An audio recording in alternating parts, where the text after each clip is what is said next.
Lying in bed, Swami realized with a shudder that it was Monday morning. It looked as though only a moment ago it had been the last period on Friday. Already Monday was here. He hoped that an earthquake would reduce the school building to dust. But that good building, the Albert Mission School, had withstood similar prayers for over 100 years now. At 9 o'clock, Swaminathan wailed, "I have a headache." His mother said, "Why don't you go to school in a jutka?" "So that I may be completely dead at the other end? Have you any idea what it means to be jolted in a jutka?" "Have you many important lessons today?" "Important? The geography teacher has been teaching the same lesson for over a year now. And we have arithmetic, which means for a whole period we are going to be beaten by the teacher. Important lessons." And mother generously suggested that Swami might stay at home. At 9:30, when he ought to have been shouting in the school prayer hall, Swami was lying on the bench in mother's room. Father asked him, "Have you no school today?" "Headache." Swami replied. "Nonsense. Dress up and go." "Headache." "Loaf about less on Sundays, and you will be without a headache on Monday."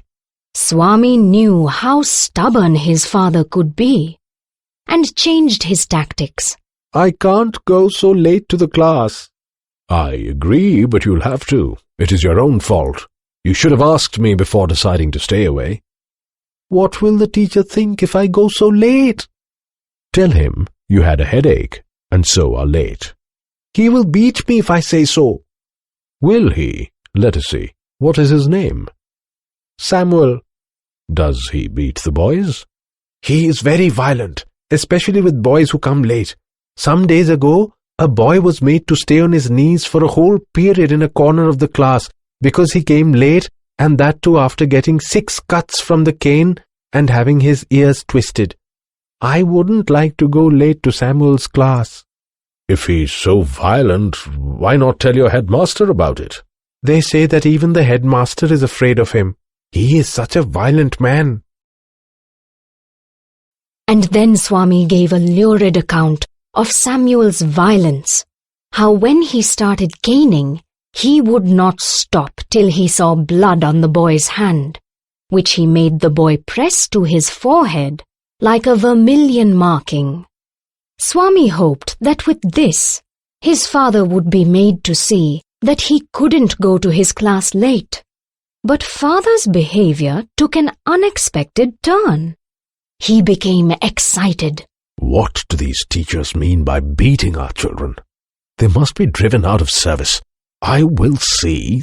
The result was that he proposed to send Swami late to his class as a kind of challenge. He was also going to send a letter with Swami to the headmaster. No amount of protest from Swami was of any avail. Swami had to go to school. By the time he was ready, father had composed a letter to the headmaster, put it in an envelope, and sealed it. "What have you written, father?"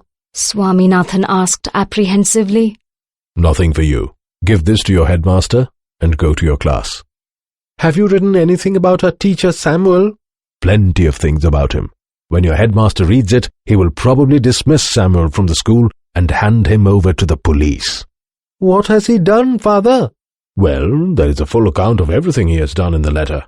Give it to your headmaster. You must bring an acknowledgement from him in the evening."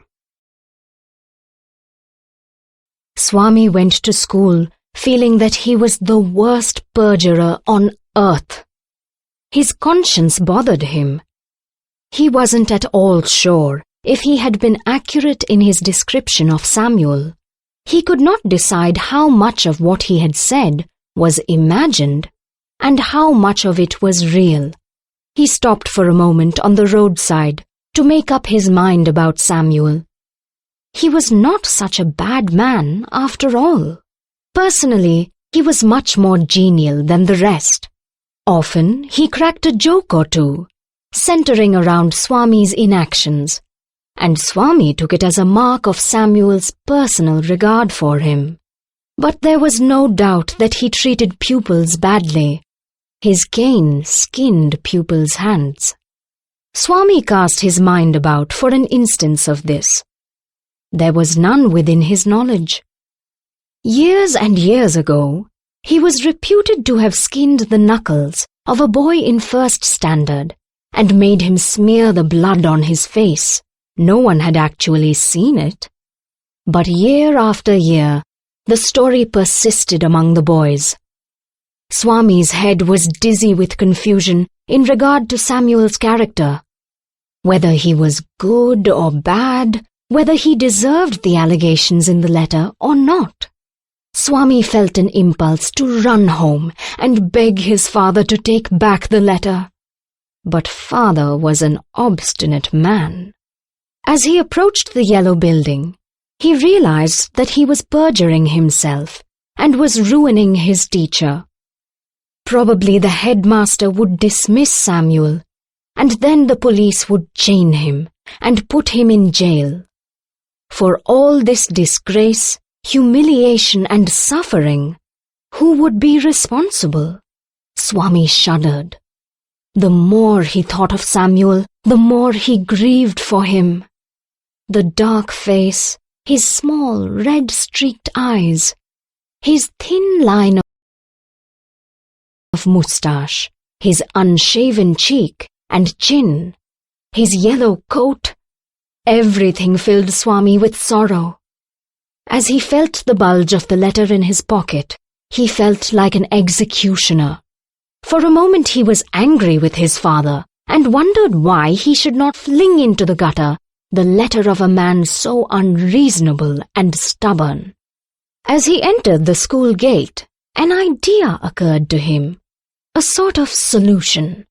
He wouldn't deliver the letter to the headmaster immediately, but at the end of the day. To that extent, he would disobey his father and exercise his independence. There was nothing wrong in it, and father would not know it anyway. If the letter was given at the end of the day, there was a chance that Samuel might do something to justify the letter. Swami stood at the entrance to his class. Samuel was teaching arithmetic. He looked at Swami for a moment. Swami stood, hoping that Samuel would fall on him and tear his skin off.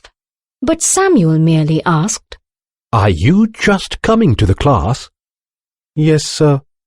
You are half an hour late. I know it. Swami hoped that he would be attacked now. He almost prayed. God, please make Samuel beat me. Why are you late? Swami wanted to reply. Just to see what you can do. But he merely said, I have a headache, sir. Then why did you come to the school at all? A most unexpected question from Samuel. My father said that I shouldn't miss the class, sir, said Swami. This seemed to impress Samuel. Your father is quite right. A very sensible man. We want more parents like him. You don't know what my father has done to you, Swami thought. He was more puzzled than ever about Samuel's character. All right, go to your seat. Have you still a headache? Slightly, sir. Swami went to his seat with a bleeding heart. He had never met a man so good as Samuel. The teacher was inspecting the home lessons, which usually produced, at least according to Swami's impression, scenes of great violence.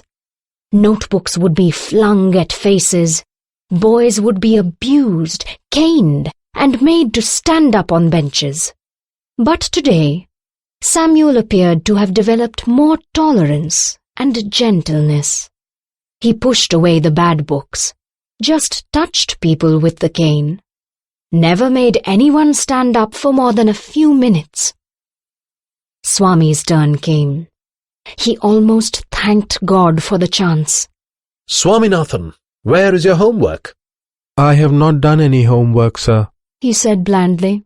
There was a pause. Why? Headache? Asked Samuel. Yes, sir. All right, sit down. Swami sat down, wondering what had come over Samuel.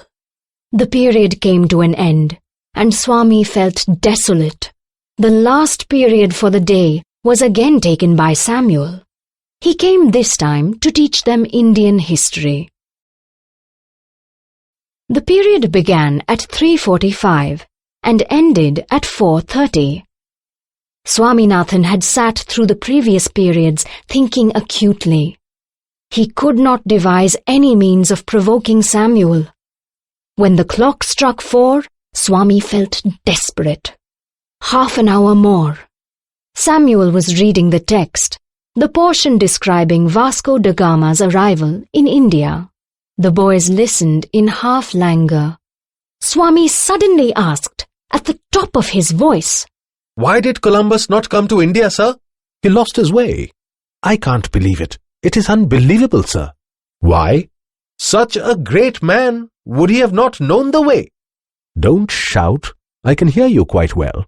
I am not shouting, sir. This is my ordinary voice, which God has given me. How can I help it? Shut up and sit down. Swaminathan sat down, feeling slightly happy at his success. The teacher threw a puzzled, suspicious glance at him and resumed his lessons. His next chance occurred when Shankar of the first bench got up and asked, Sir, was Vasco da Gama the very first person to come to India?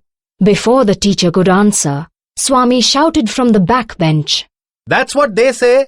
The teacher and all the boys looked at Swami. The teacher was puzzled by Swami's obtrusive behavior today. Swaminathan, you are shouting again. I am not shouting, sir. How can I help my voice given by God? The school clock struck a quarter hour. A quarter more. Swami must do something drastic. Within 15 minutes, Samuel had scowled at him and snubbed him, but it was hardly adequate.